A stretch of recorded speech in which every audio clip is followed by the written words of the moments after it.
Hello welcome to Nellore series. నేను ఎక్కడికి వచ్చేసానో తెలుసా ఈరోజు? అదేనండి, మా రెండో పెదనాన్న వాళ్ళ ఇంటికి వచ్చేసాము. అన్న, పెదమ్మ, పెదనాన్న, వదిన ఉన్నారు. మా వదినకి లెగ్ ఆపరేషన్ చేశారు. అండ్ మా పెదనాన్న అయితే చాలా డల్ అయిపోయారు. అక్కడ కనిపించేది మా రెండో అన్న అనమాట. అన్న యూఎస్లో ఉంటారు. Finally coming to the point, I don't know where to start and what to start.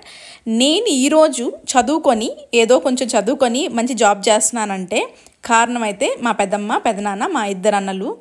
నేను మల్లాంలో 5th క్లాస్ వరకు చదువుకున్నానని చెప్పాను కదా. సో 6th క్లాస్ నుంచి నేను ఎక్కడ చదవాలి ఏంటి అర్థం కాని పొజిషన్లో యాక్సిడెంటల్లీ మా అన్న అప్పుడే స్కూల్ టేకప్ చేయడం, హాస్టల్ టేకప్ చేయడం.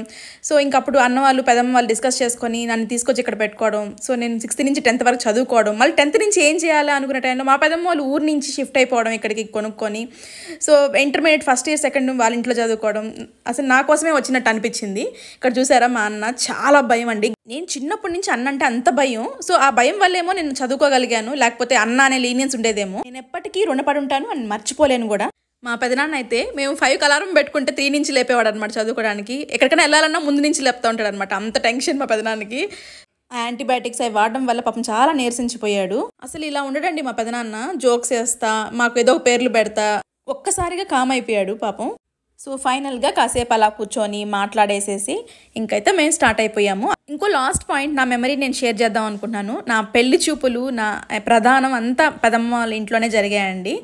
So that's all about this vlog. Next వ్లాగ్తో మళ్ళీ మీ ముందుకు వస్తాను. Bye by.